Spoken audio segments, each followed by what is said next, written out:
مجھے کمنٹ آیا تھا کہ مجھے بہت زیادہ خوشی ہو رہی ہے کہ اب دنیا کو چھوڑ کے اللہ کے قریب ہو گئی ہیں۔ میرا دل بھی چاہتا ہے کہ میں تنہا ہو جاؤں، سب سے الگ، سب چھوڑ دوں اور بس اللہ کے قریب ہو جاؤں۔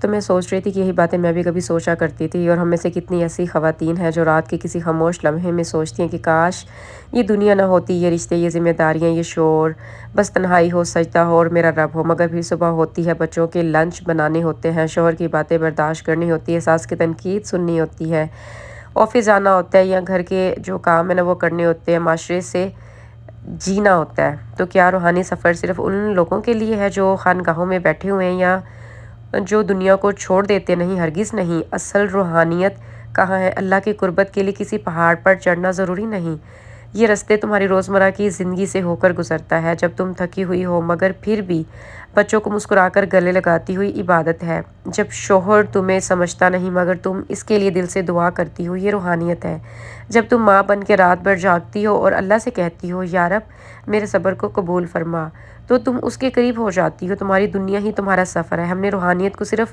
مسجد، قرآن اور عبادت تک محدود کر دیا ہے، حالانکہ عبادت ہر وہ عمل ہے جو خلوص نیت سے صرف اللہ کے لیے کیا جائے۔ تم برتن دھوتے وقت اگر اللہ کہو تو دل پاک ہوتا ہے، تم روٹی پکاتے ہوئے اگر درود بھیجو تو وہ رزق نور سے بھر جاتا ہے، تم سسرال کی تلخی پر صبر کر کے رب کی رضا چاہو تو تم فرشتوں میں لکھی جاتی ہو۔ اللہ کو تم سے کیا چاہیے؟ اللہ تم سے دنیا چھوڑنے کا نہیں کہتا، بلکہ وہ چاہتا ہے کہ دنیا میں رہ کر اس کو یاد رکھا جائے۔ نبی صلی اللہ علیہ وآلہ وسلم نے خود شادی کی، اولاد کی تربیت کی، کاروبار کیا، جنگیں لڑی اور ان سب کے درمیان اللہ سے جڑے رہے۔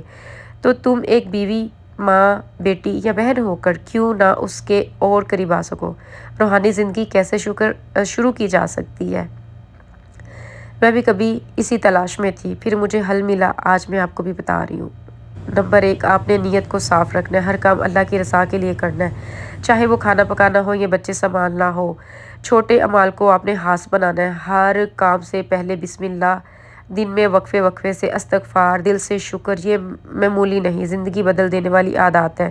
دعاؤں کو زندگی کا حصہ بنانا ہے، ہر تکلیف میں، ہر خوشی میں، ہر تھکن میں دعا مانگو، وہ سنتا ہے بہت قریب سے۔ جمعے کو اپنا دن بناؤ، خطبہ سنو، سورۃ کہف پڑھو، صدقہ دو، دعا مانگو۔ جمعہ تمہاری روحانی بیٹری کو چارج کرنے کا دن ہے۔ تم کافی ہو، تم عظیم ہو، تم وہ عورت ہو جو بچوں کو قرآن سکھاتی ہے، جو شوہر کے دل کی دکھتی رگ جانتی ہے، جو گھر کے ہر فرد کے لیے رحمت ہے۔ اور اگر تم اللہ کے لیے یہ سب کرتی ہو تو تم روحانی مقام پر ہو، چاہے تمہیں کوئی نہ جانے۔ آخر میں بس میں آپ سے اتنا ہی کہوں گی، اتنا ہی سمجھ لو، اللہ کے قریب جانے کے لیے تمہیں کچھ چھوڑنے کی ضرورت نہیں، تمہیں بس اپنے کاموں میں اللہ کو شامل کرنے کی ضرورت ہے۔ بس اپنے ہر لمحے میں اس کا ذکر لے آؤ، اور دیکھنا ایک دن تم خود حیران رہ جاؤ گی کہ جنت کا راستہ تو تمہارے کچن، کمرے اور صحن سے ہو کر ہی گزرتا تھا۔ اگر یہ بات آپ میں سے کسی کے بھی دل میں اترتی ہے تو آئیں میرے ساتھ مل کر ایک روحانی اور جذباتی سفر پر نکلیں، جہاں زندگی کی حقیقتیں اور رب کی رحمتیں ایک ساتھ ملتی ہیں۔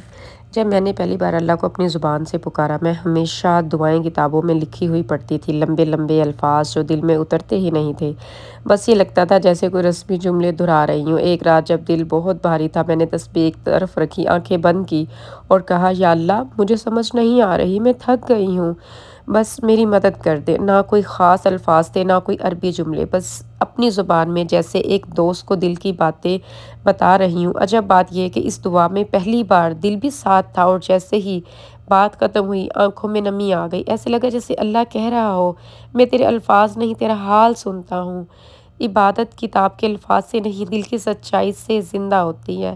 اللہ کو امپریس کرنے کے لیے مشکل الفاظ نہیں چاہیے، صرف سچی کیفیت چاہیے۔ اپنی زبان میں اپنے دل کے ساتھ اس سے باتیں کرو، وہ سن رہا ہے۔ ہم سب ایک ایسی زندگی چاہتے ہیں جس میں دل کو سکون ہو، نیند بے فکری کی ہو، دل اللہ کے نور سے بھرپور ہو، لیکن اکثر ہم خود ہی اپنی بے چینی کا سبب بن جاتے ہیں۔ کچھ عادتیں، کچھ سوچیں، کچھ رویے جنہیں چھوڑ دیجیے تو دل خود بخود ہلکا اور زندگی روشن ہونے لگتی ہے۔ اگر دل چاہتا ہے کہ واقعی سکون ملے تو آپ نے چند باتوں پر عمل کرنا ہے۔ ہر کسی کو خوش کرنا آپ نے چھوڑ دینا ہے، خود کو دوسروں کے ساتھ کمپیئر کرنا آپ نے چھوڑ دینا ہے، منفی سوچوں میں رہنا چھوڑ دینا ہے، دل میں پرانی رنجشیں رکھنا چھوڑ دینا ہے، ہر وقت کی فکر مندی چھوڑ دینی، ہر وقت گلا شکوہ کرنا چھوڑ دینا، زندگی کو مکمل کنٹرول میں رکھنے کی ضد چھوڑ دیں۔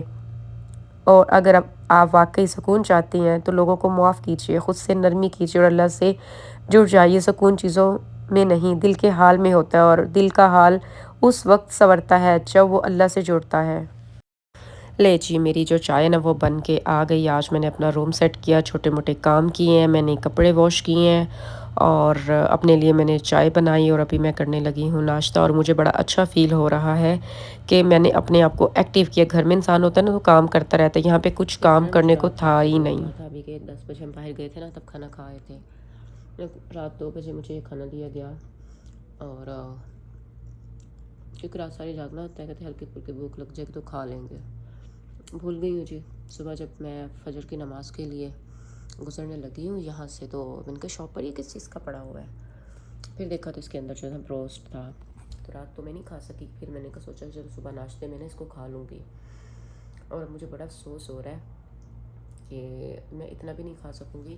میں جس اگر کھاتی ہوں نا، میں یہ ایک پیس کھاتی ہوں، بس یہ والا ایک پیس کھا رہی ہوتی ہوں۔